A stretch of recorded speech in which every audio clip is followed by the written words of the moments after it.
My name is Sarah Chen. I'm 29, and 3 weeks ago I discovered that trust can cost you $400,000. Picture this, you're sitting in your Denver apartment, still groggy from pain medication after a car accident, when your parents and sisters show up with a stack of paperwork and desperate faces. They need you to co-sign a business loan for your sister's social media marketing agency. Family emergency, they said. Time-sensitive opportunity, they promised. Just a formality since you have the better credit score. What could go wrong? Everything. Everything could go wrong? Before we jump back in, tell us where you're tuning in from, and if this story touches you, make sure you're subscribed, because tomorrow I've saved something extra special for you. Because 2 days after I signed those papers, my entire family vanished to Miami, leaving me holding the financial equivalent of a ticking bomb. No forwarding address, phones disconnected, social media accounts deleted, $400,000 of debt with my signature on it, and the people I trusted most in the world had evaporated like morning fog. If you've ever been blindsided by the people who were supposed to protect you, if you've ever had your trust weaponized against you, then you know the hollow ache I'm talking about. But here's the thing about disappearing acts, they only work until someone decides to make you reappear.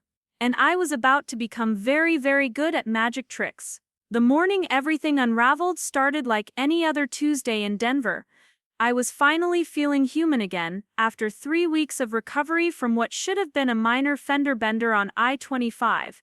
The other driver had run a red light, T-boning my Honda Civic and leaving me with a concussion, bruised ribs, and a prescription bottle full of pain medication that made everything feel wrapped in cotton.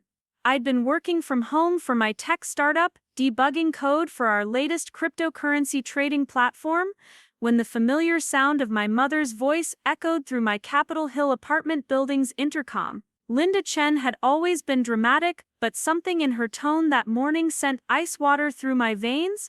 She was crying, which was unusual enough, but there was an edge of panic I'd never heard before. Robert, my father, was with her, and so was Emma, my younger sister. They needed to come up immediately. It was about Emma's business, the social media marketing agency she'd been trying to launch for the past 6 months. There was a problem, a big one, and they needed my help. When I opened my apartment door, the three of them looked like they'd been through a hurricane. Linda's usually perfect real estate agent appearance was disheveled, her mascara smudged beneath her eyes. Robert, normally the stoic construction foreman who never showed weakness, was wringing his hands and avoiding eye contact, but it was Emma who scared me the most. My sister, usually bubbling with enthusiasm about her latest influencer collaboration or brand partnership opportunity, looked hollow.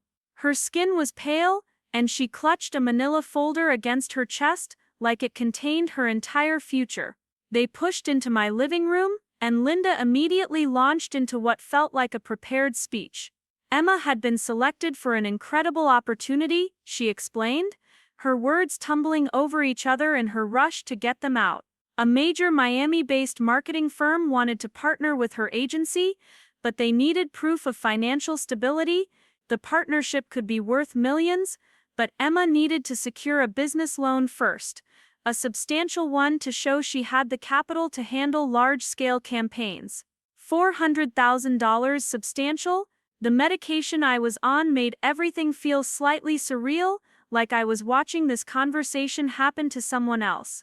Emma finally spoke, her voice barely above a whisper. She'd already been pre-approved for the loan through First National Bank of Colorado, but there was a catch. Her credit history wasn't quite strong enough on its own.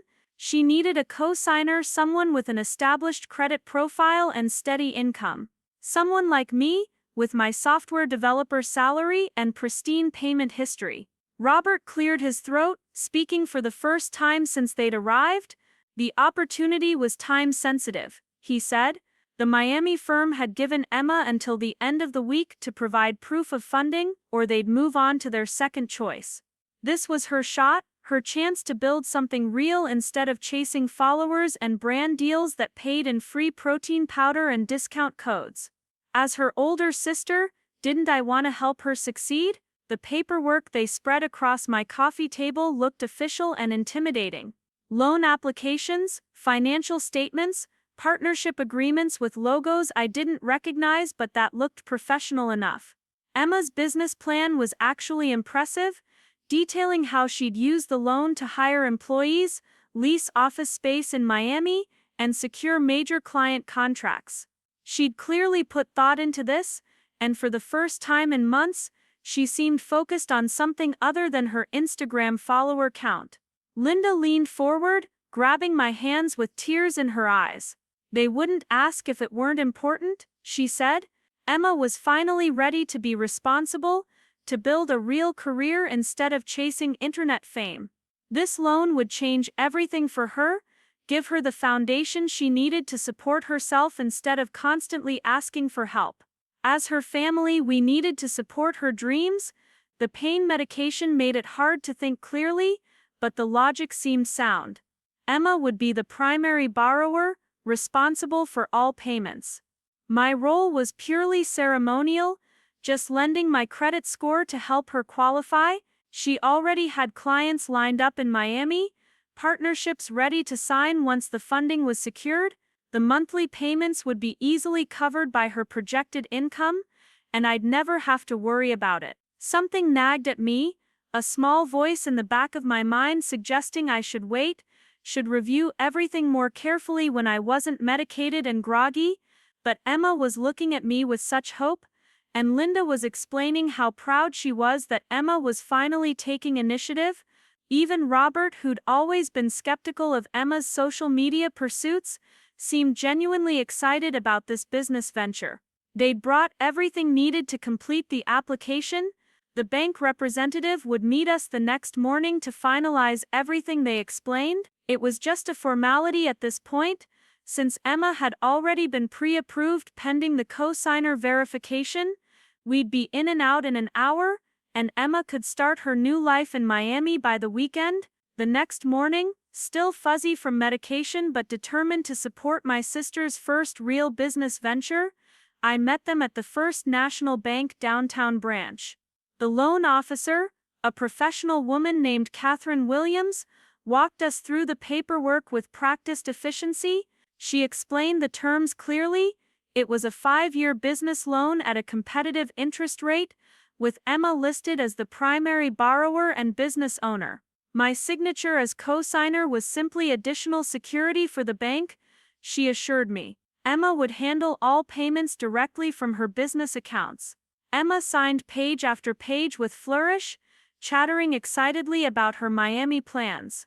She'd already put deposits down on an office space in South Beach, she said, and had meetings scheduled with potential clients for the following week. The marketing firm that had approached her was connected to several major brands, and she'd be managing social media campaigns with budgets larger than anything she'd ever worked with before.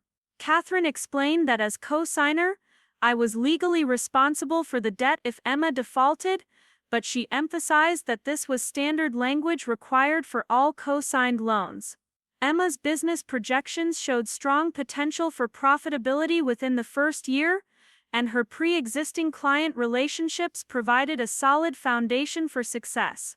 The bank wouldn't have approved the loan if they didn't believe in Emma's ability to repay it. I signed my name on what felt like dozens of pages, my hand still slightly shaky from the accident. Each signature felt momentous, like I was helping launch Emma's. Preparing and narrating this story took us a lot of time, so if you are enjoying it, subscribe to our channel. It means a lot to us. Now back to the story. Future. Linda squeezed my shoulder proudly, whispering that I was being an amazing big sister. Robert nodded approvingly, saying Emma was lucky to have family who believed in her dreams. When we left the bank, Emma was practically bouncing with excitement. The funds would be available in her business account within 48 hours, and she could finally start building the agency she'd been planning for months. She hugged me tightly, promising she'd pay me back somehow for believing in her when nobody else would. This was going to change everything, she said. She'd make me proud. That evening, Linda called to thank me again for supporting Emma's dreams. The whole family was so proud, she said, both of Emma for taking initiative and of me for being generous enough to help. This was what family meant, she explained, supporting each other's goals and helping each other succeed. Emma was already packing for Miami, planning to drive down over the weekend so she could start meeting with clients immediately. The last text message I received from Emma came late that night. She was grateful beyond words, she wrote, and promised to send pictures from Miami once she got settled. She couldn't wait to show me the office space she'd chosen, and hoped I'd visit soon to see everything she was building. The marketing firm had already scheduled her first major presentation for the following Tuesday, and she felt more confident than she ever had before. By Thursday morning, something felt wrong.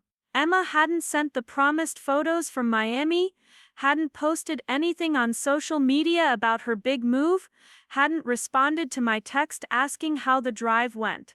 When I called her phone, it went straight to voicemail, and her voicemail box was full. I tried Linda next, but her phone was also disconnected. Robert's number led to the same dead silence. Concerned but not yet panicked, I drove to their house in Aurora, thinking maybe they were just busy with Emma's transition to Miami, but when I arrived at their suburban split-level home, the driveway was empty and the windows were dark. A neighbor I recognized from previous visits walked over, looking confused. The Chens had packed up and left 3 days ago, she said. Moving trucks had loaded up everything, and Linda had mentioned something about relocating to Florida for business opportunities. Standing in that empty driveway, staring at the house where I'd spent countless family dinners and holidays, the pieces started clicking together in a way that made my stomach drop. The timing was too convenient, the rushed loan application, the sudden Miami opportunity, the immediate departure after the funds were secured. This wasn't Emma starting a business, this was something else entirely. I drove back to Denver in a daze, my mind racing through every conversation, every document I'd signed, every assurance they'd given me. The medication fog was finally clearing, and with crystal clear sobriety came the terrible understanding that I'd been played. Not by strangers, not by some elaborate scam targeting random victims, but by the 3 people I trusted most in the world. When I got home, I immediately called First National Bank, asking to speak with Catherine Williams. She confirmed what I was starting to suspect. The loan funds had been transferred to Emma's business account as scheduled, all $400,000. The account was registered to a Miami address, and the first payment wasn't due for 30 days. Everything was proceeding normally from the bank's perspective, but there was nothing normal about any of this.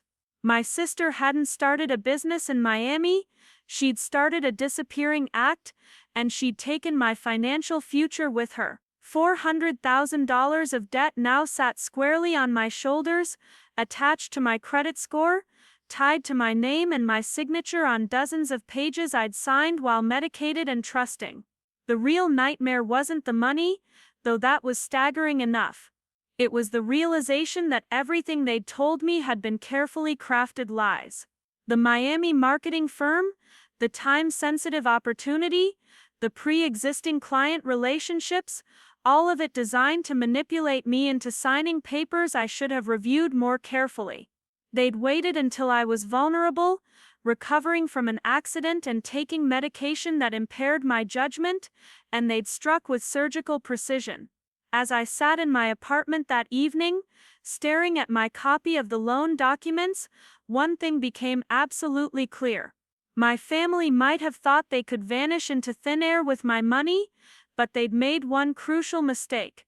They'd underestimated exactly how determined I could become when someone tried to destroy my life. If they wanted to disappear, that was fine. But I was about to become very good at making people reappear, whether they wanted to or not. The Friday morning that shattered my world started with what should have been routine. Checking my bank account balance before grabbing coffee from Novo down the street. I'd been back to work for 3 days, finally feeling sharp enough to handle complex debugging on our cryptocurrency platform without the medication fog clouding my thoughts. Marcus Rodriguez had been covering my more intensive coding tasks while I recovered, and I was eager to prove I was back to full capacity. The accident felt like ancient history now, just another Denver driving hazard survived and overcome. But when I opened my banking app while waiting for my usual double-shot cortado, the numbers on my screen didn't make sense. My checking account, which should have shown my recent paycheck deposit from the startup, was completely empty. Not low, not overdrawn by a few dollars from some forgotten subscription, completely zeroed out. My savings account, where I'd been religiously depositing money for the past 3 years to eventually buy a house in one of Denver's rapidly gentrifying neighborhoods, showed a balance that made my hands start trembling. Negative $18,000. I refreshed the app 3 times, certain it was a glitch, some temporary server error that would correct itself if I just waited a few seconds. But the numbers remained stubbornly impossibly wrong. My savings account, which had contained nearly $25,000 just days ago, now showed a massive negative balance. My checking account had been drained to cover the overdraft, and even that wasn't enough. The bank had automatically triggered some kind of emergency credit line I didn't even know I had, and that was maxed out too. The barista called my name twice before I heard her, my brain too busy trying to process what I was seeing. I grabbed my coffee with shaking hands and stumbled to a corner table, immediately calling my bank's customer service line. The automated system cheerfully informed me that my wait time would be approximately 47 minutes. And did I know I could handle most banking needs through their mobile app? I wanted to scream at the recording that the app was exactly the problem, that it was showing me impossible numbers that couldn't be real.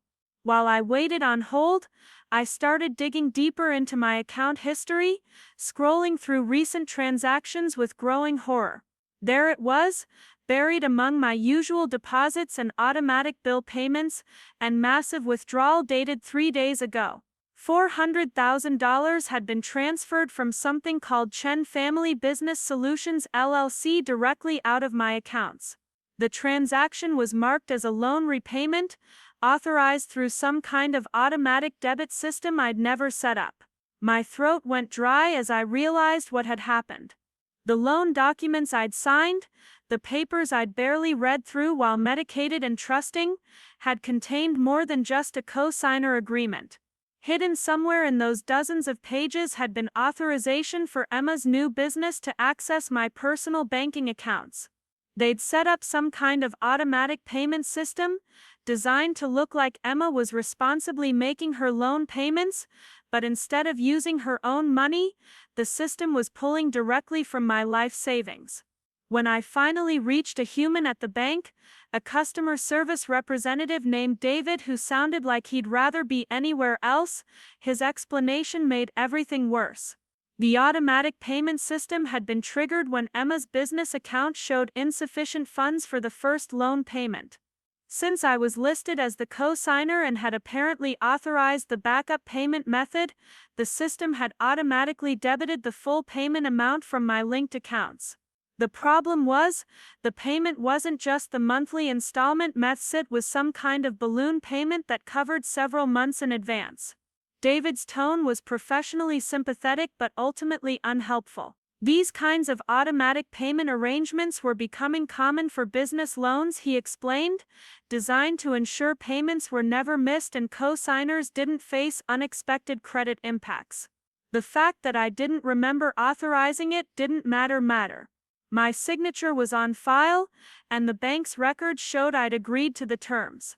If I wanted to dispute the transaction, I'd need to file formal paperwork and wait for their investigation process, which could take anywhere from 30 to 90 days. 30 to 90 days. I wouldn't survive 30 days with negative balances and maxed credit lines. My rent was due in 2 weeks. My car payment, my student loans, my basic living expenses, all of it depended on money that had just vanished into Emma's phantom business account. I hung up the phone feeling like I was drowning in broad daylight, surrounded by Denver's morning rush but completely alone in my financial catastrophe. The walk back to my Capitol Hill apartment felt surreal, like moving through a city that suddenly belonged to someone else. Every storefront, every coffee shop, every restaurant represented money I no longer had to spend. The life I'd been building in Denver, the careful budgeting that had allowed me to save for a house while working at a startup that paid well but not extravagantly, had been erased overnight by a family I'd trusted without question. I called in sick to work, something I'd never done for anything less than actual illness, and spent the day trying to piece together exactly how sophisticated their deception had been. The more I dug into the loan documents, the more carefully constructed lies I discovered. Emma's business plan, which had seemed so professional and detailed, was filled with stock photos and plagiarized content. The Miami marketing firm that had supposedly approached her didn't exist. Their website was a template with fake testimonials and stolen corporate headshots. But the most damning discovery came when I finally thought to check Emma's social media accounts, something I should have done days ago. Her Instagram, which had been her primary platform for the influencer content that barely paid her bills, was completely scrubbed. Not just inactive or neglected meths entirely deleted, along with the thousands of followers she'd spent years accumulating. Her TikTok, her YouTube channel, her Facebook page all gone, as if she'd decided to erase her entire digital existence the moment the loan money cleared. That's when I knew for certain this wasn't some misguided business venture gone wrong. This was a meticulously planned theft, executed by people who knew exactly how much they could take from me and how to disappear before I realized what had happened. Emma hadn't moved to Miami to start a business mess, she'd moved to Miami to start a new life funded by my destroyed financial future. The phone calls I made that evening were some of the hardest I'd ever had to make. Linda's number, which I'd been calling multiple times a day since discovering they'd left Aurora, was now completely disconnected. Not just going to voicemail but showing that automated message that the number was no longer in service. Robert's phone gave me the same digital dead end. Even Emma's number, which had been going straight to voicemail, was now completely offline. I tried calling Linda's real estate office, thinking maybe she'd left forwarding information with her colleagues before relocating to Florida. But the receptionist at Century 21 told me something that made my blood run cold. Linda Chen had never worked there. She'd never been employed by their agency, had never sold houses in the Denver metro area, had never existed in their system at all.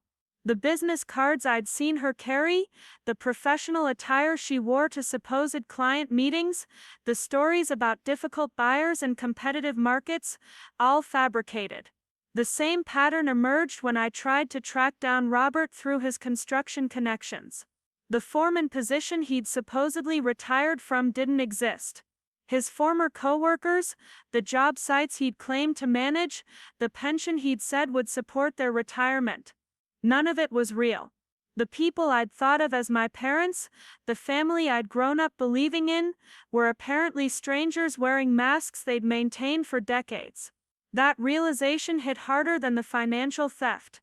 The money was devastating, life-altering, potentially bankrupting, but the idea that my entire family history was a carefully constructed lie made me question everything I thought I knew about my own existence. Had they planned this from the beginning? Had they raised me specifically to exploit me when I became financially useful? Or had this been a crime of opportunity, a family that had decided to sacrifice one child to fund another's escape? I spent hours that night going through old photos, childhood memories, family traditions, trying to find evidence of when the people I'd loved had become predators. But that was the most insidious part of their betrayal. They'd never stopped being loving parents and caring family members, even while orchestrating my financial destruction. Linda had still called me every week, still remembered my birthday, still asked about my work and my dating life. Robert had still helped me move apartments, still given me awkward but well-meaning advice about career advancement. Emma had still been my little sister, someone I'd wanted to protect and support. The cognitive dissonance was overwhelming. These weren't cartoon villains who'd revealed their true evil nature. These were people who'd apparently found a way to genuinely love me while simultaneously planning to rob me blind. The family dinners we'd shared while they were setting up fake businesses and forged documents, the casual conversations about Emma's future while they were coaching her through an elaborate deception, the concerned phone calls during my recovery while they were positioning themselves to strike when I was most vulnerable. By midnight, I was researching private investigators, bankruptcy attorneys, and fraud specialists. The internet was full of horror stories about family financial abuse, adult children discovering their parents had destroyed their credit, siblings who'd stolen inheritances or emptied joint accounts. But most of the advice seemed designed for situations where the family members were still accessible, still living in the same state, still reachable through conventional means. My family had gone full witness protection program, erasing their digital footprints and physical presence with a thoroughness that suggested significant planning. They'd known exactly how long they had before I'd discover the theft, and they'd used that time to disappear so completely that tracking them down would require resources I no longer had thanks to their crime. The first law firm I called the next morning, a Denver practice that specialized in fraud cases, quoted me an hourly rate that would have been challenging even before my accounts were drained.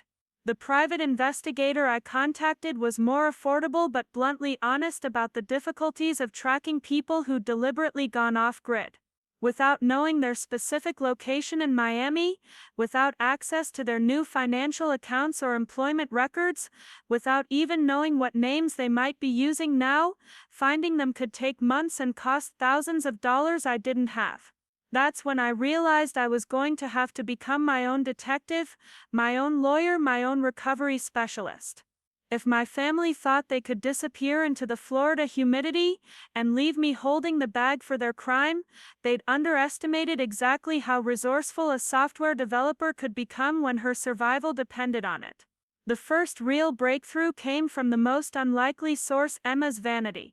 Despite scrubbing her main social media accounts, she'd apparently forgotten about a Pinterest board she'd created months earlier, something called Miami Dreams that was filled with luxury apartment interiors, expensive restaurants, and high-end shopping destinations. Most of it was generic aspirational content, but buried among the designer handbag pins and rooftop bar photos were several images that showed specific locations. A restaurant called Zuma in downtown Miami, a boutique hotel in South Beach, a high-rise apartment complex in Brickell with distinctive architecture I could identify through reverse image searches. She'd been researching her new life for months, creating a wish list of places she planned to visit and experiences she planned to buy with my stolen money. It was simultaneously helpful for tracking purposes and infuriating as evidence of premeditation.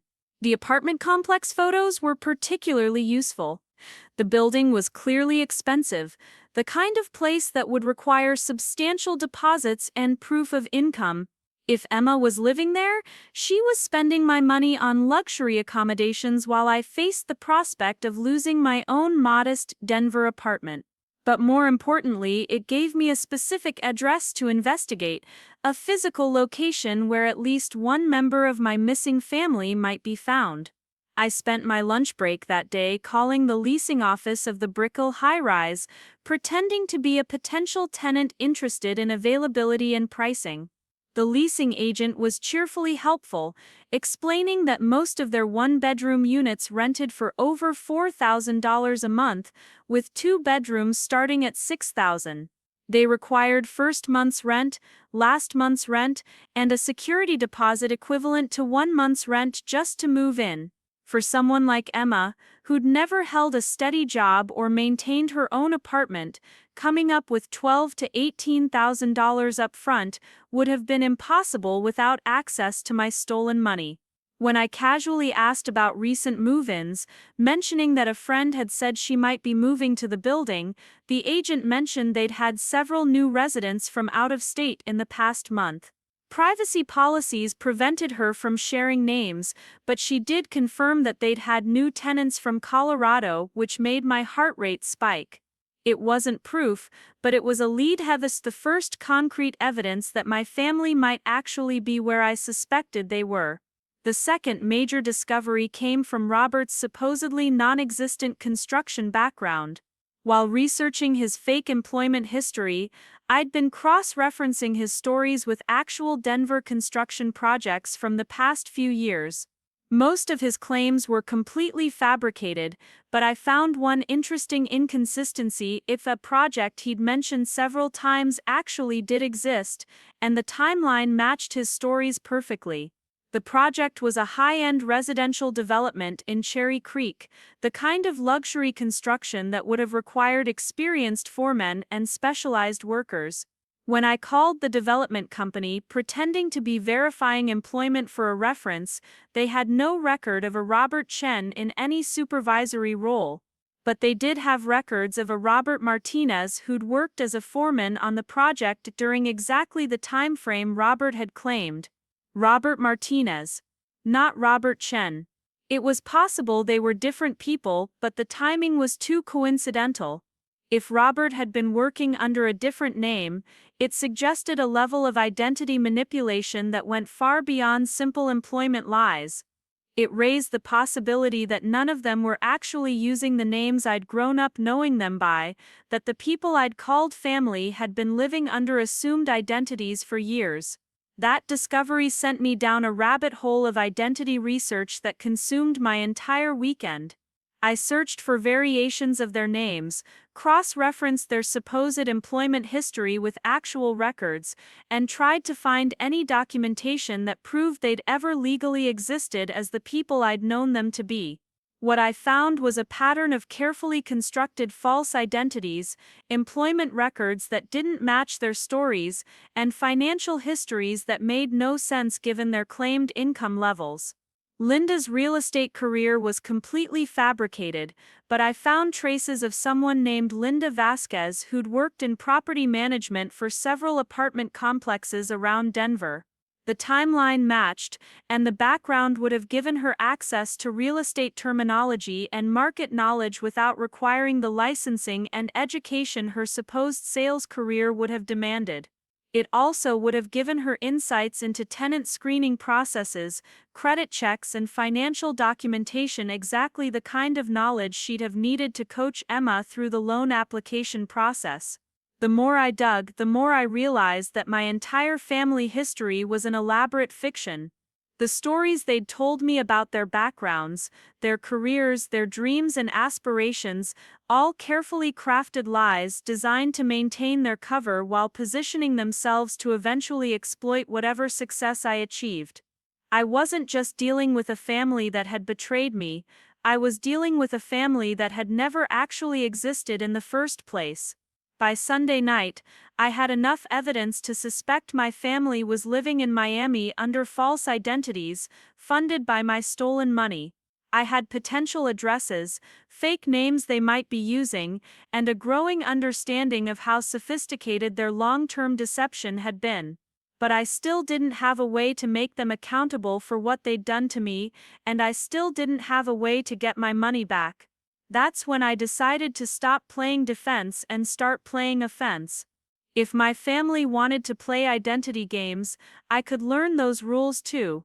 If they thought distance and deception would protect them from consequences, they were about to discover exactly how wrong they could be. I wasn't just going to find them, I was going to make them wish they'd never heard my name. The Monday morning phone call that changed everything started with me pretending to be someone I wasn't. I'd spent Sunday night researching Miami property management companies, looking for firms that might handle luxury rentals in the Brickell area where I suspected Emma was living. Using a fake name and a Google Voice number that couldn't be traced back to me, I called myself Maria Gonzalez from Denver Property Verification Services. The first 3 companies I called were professional dead ends, politely explaining that they couldn't share tenant information regardless of what verification services I claimed to represent. But the 4th company, a small firm called Elite Miami Rentals, had a receptionist who was either new or poorly trained in privacy protocols. When I explained that I needed to verify a tenant's Colorado employment history for a background check related to a new lease application, she was surprisingly helpful. Emma Chen was indeed living in one of their Brickell properties, the receptionist confirmed.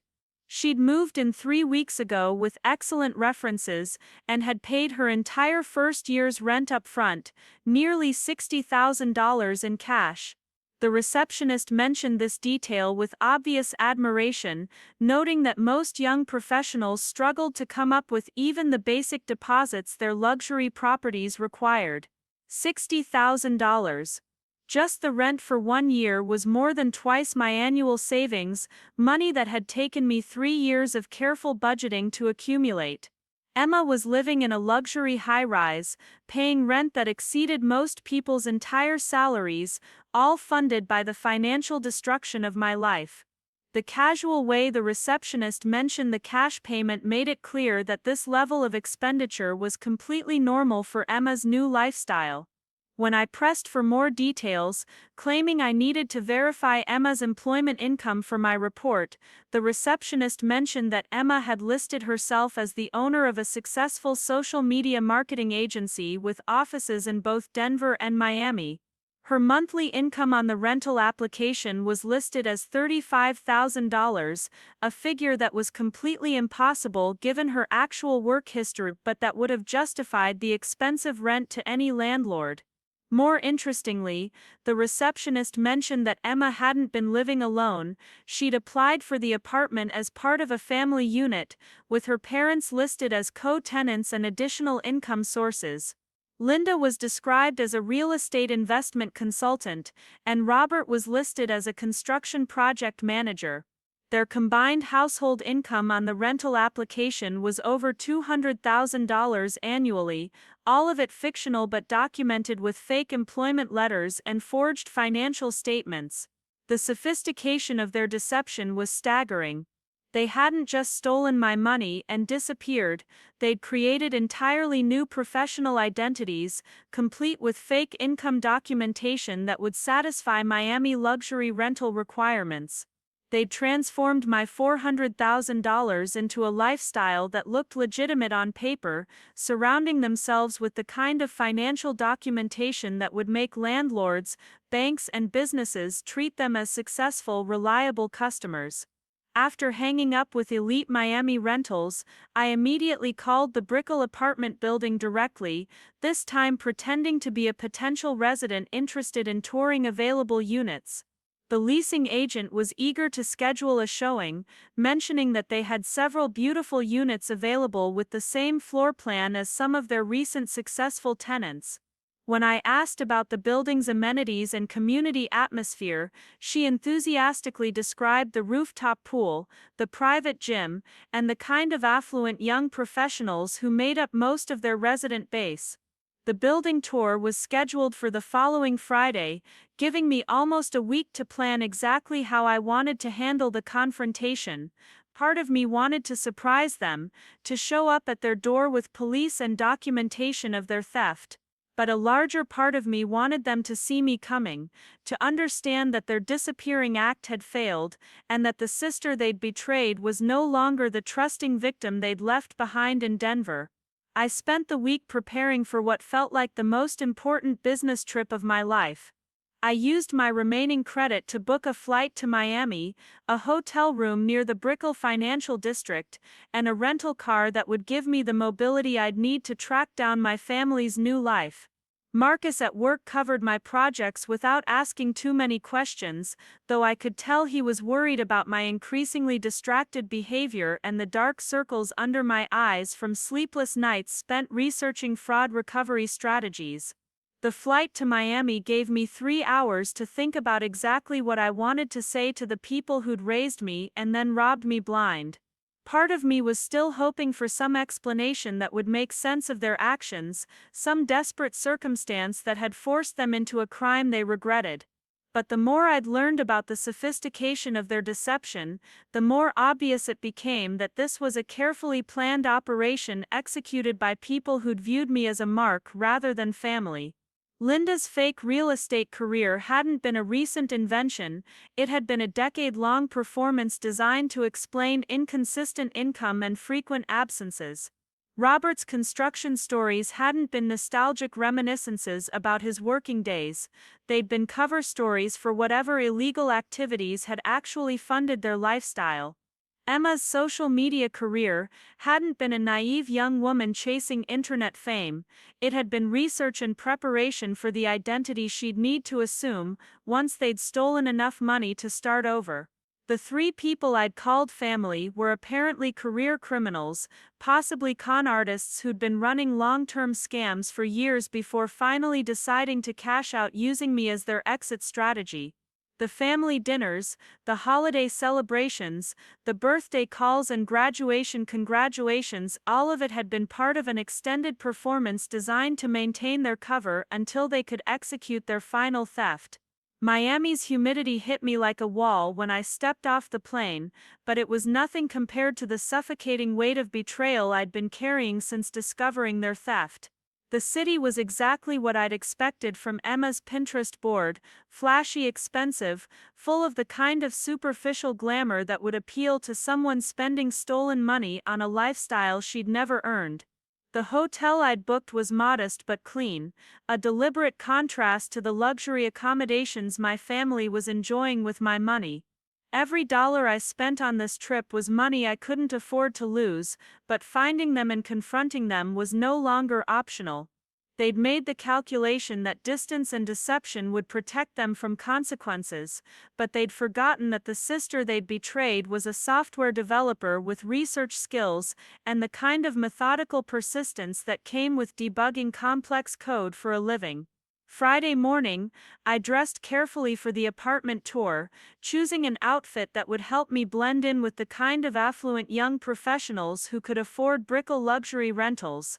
I wanted to look successful enough to be a serious potential tenant, but not so polished that I'd stand out in Emma's memory if she happened to see me in the building's common areas.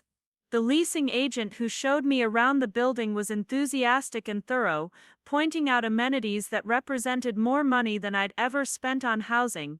The rooftop pool overlooked Biscayne Bay, the fitness center was equipped with personal training equipment that cost more than my car, and the individual apartments featured finishes and appliances that belonged in luxury hotels rather than residential buildings. When we reached the floor where Emma was living, I had to fight to keep my expression neutral.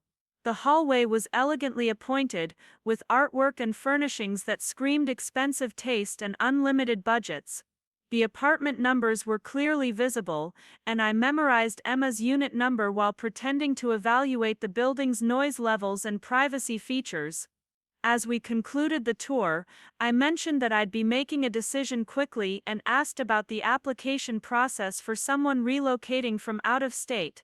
The leasing agent explained their verification requirements in detail, mentioning that they'd recently had several successful applicants from Colorado who'd impressed them with their financial preparation and professional documentation.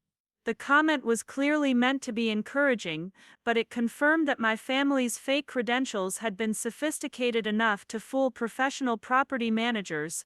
That afternoon, I positioned myself in the building's lobby cafe, a trendy coffee shop that served the residents and office workers in the surrounding Brickell towers. It was the kind of place where Emma would eventually show up. She'd never been able to resist showing off her lifestyle on social media, and even without her main accounts, she'd want to document her new Miami sophistication somehow. I was 3 hours into my surveillance when Linda walked through the lobby, dressed in an outfit that probably cost more than my monthly rent. She looked exactly like the successful real estate consultant she was pretending to be, carrying designer bags and wearing the kind of jewelry that suggested serious money.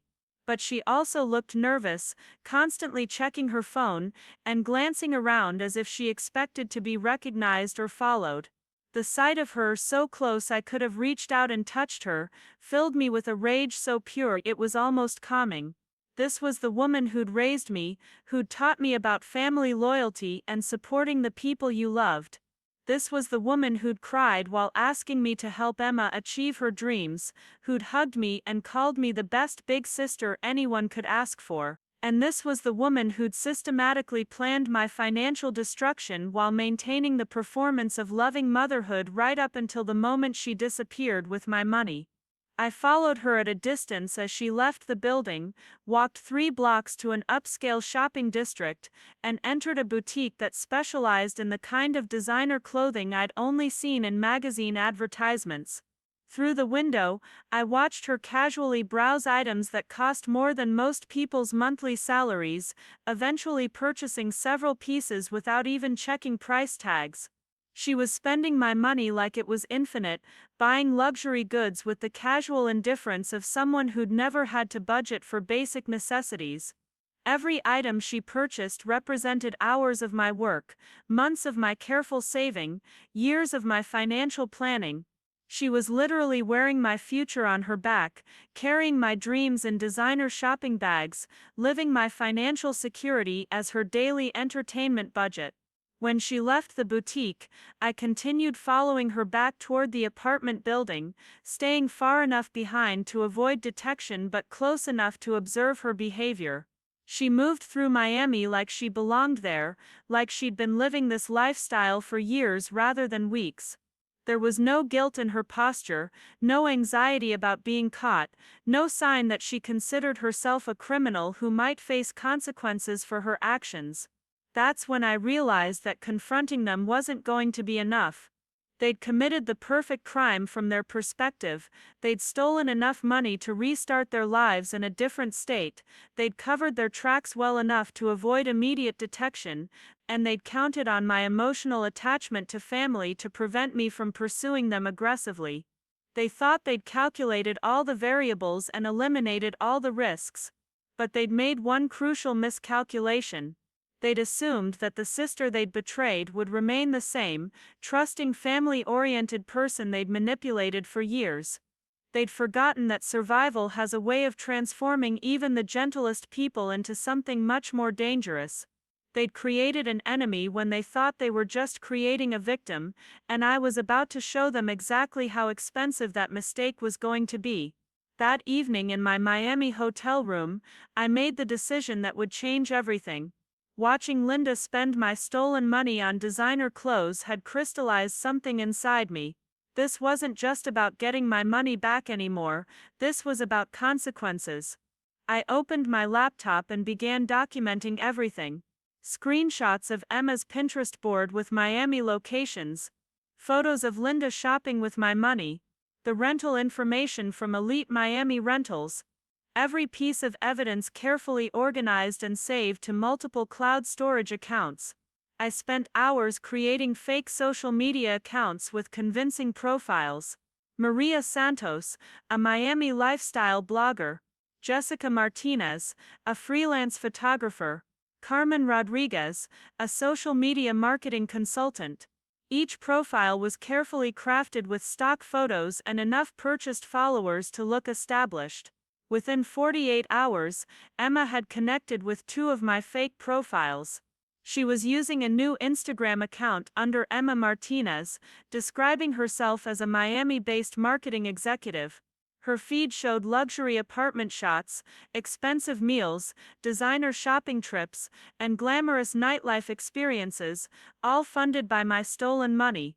More importantly, her posts were geotagged, giving me a real-time map of her daily activities. The breakthrough came when Emma posted about an exclusive art gallery opening in the design district. I spent hours researching the event, and bought an expensive outfit I couldn't afford to blend in with Miami's art scene elite. At the gallery, I spotted Emma immediately, dressed in designer clothes that cost more than most people's monthly rent. She looked genuinely happy, surrounded by people who treated her as a successful peer. For a moment, I almost understood why she'd done it, but understanding her motivation didn't diminish the devastation she'd caused in my life. When I approached her outside the gallery, her face went through confusion, recognition, then panic, finally settling on resigned defiance. She didn't try to deny who she was, or pretend she didn't know why I was there. Instead, she asked how I'd found them with clinical curiosity, no guilt in her tone. She told me about their new lives in Miami. Linda was connecting with real estate investors. Robert was consulting on construction projects. They were all happier than they'd ever been in Colorado. The casual way she discussed their criminal reinvention made me realize confronting them individually wouldn't accomplish anything. That's when I showed her my phone, open to automated systems I'd prepared. Social media posts detailing their theft with documentation. Email campaigns to Miami business networks they'd infiltrated. Anonymous tips to law enforcement with financial records and fake identity documentation. But the message that made Emma's face go pale was prepared for her Miami social circle. Every networking connection she'd developed would learn the successful marketing executive they'd been impressed by was actually a criminal living on stolen money. Emma's new identity had bought her social acceptance and professional respect. The threat of losing that status was more terrifying than any legal consequences. She asked what I wanted. Desperation finally entering her voice. I told her I wanted my money back with interest. I wanted them to return to Colorado and face legal consequences. I wanted acknowledgement of the harm they'd caused. But most of all, I wanted them to understand that family doesn't get a free pass to destroy family. The next morning, Linda and Robert emerged from their apartment building elevator. They looked older, worn down by stress. Robert spoke first, claiming they never meant for it to go so far, that the loan was supposed to be temporary. But when I pressed for details about Emma's supposed business plan, he couldn't provide any specifics. Linda tried appealing to family loyalty, explaining their own financial crisis. But their explanation fell apart when I asked about the fake identities and forged employment records. These weren't desperate people making one bad decision, these were experienced criminals who'd been waiting for the right opportunity. I presented them with the same choice I'd given Emma. They could immediately begin returning my money and turning themselves in, or I could activate the systems that would expose their fraud to law enforcement and immigration authorities. They had 24 hours to decide. The next evening, back in Denver, my phone buzzed with wire transfer notifications. It wasn't the full amount yet, but it was a start. More importantly, it was acknowledgement that actions have consequences. The cryptocurrency platform we'd been developing launched successfully 3 months later. My promotion and raise gave me financial stability, but more importantly, confidence from overcoming an impossible challenge through resourcefulness and determination. Emma eventually served 18 months in minimum security, followed by 3 years probation. Linda and Robert received lighter sentences for cooperation with identity fraud investigations. The money they returned never fully compensated for the damage to my credit and emotional well-being, but it was enough to rebuild my life on my own terms. 6 months later, I was promoted to senior developer and given leadership of a fraud detection project. My experience as a fraud victim had given me insights into criminal behavior patterns that made me effective at designing systems to catch financial predators. My personal nightmare became my professional expertise. Speaking engagement requests followed. Financial conferences wanted to hear about fraud patterns from someone who'd experienced them firsthand. Law enforcement agencies invited me to consult on family financial abuse cases. I started a consulting company specializing in financial fraud investigation, helping other victims rebuild their lives after similar betrayals. The Denver tech community embraced my fraud investigation work. The same skills I'd developed to track down my criminal family turned out to be exactly what growing companies needed to protect themselves from sophisticated fraud schemes. 3 years after discovering my family's theft, I was keynote speaker at a Denver business conference. The city where my family had executed their theft was now treating me as an expert on preventing exactly that kind of crime. The experience that had nearly destroyed me had become the foundation for a more successful and fulfilling career than anything I'd achieved before their betrayal. What they'd intended as my destruction became the foundation for everything I was most proud of achieving. They'd taught me that family was something you chose rather than something you were born into, and I'd chosen well. Up next, you've got two more standout stories right on your screen. If this one hit the mark, you won't want to pass these up. Just click and check them out.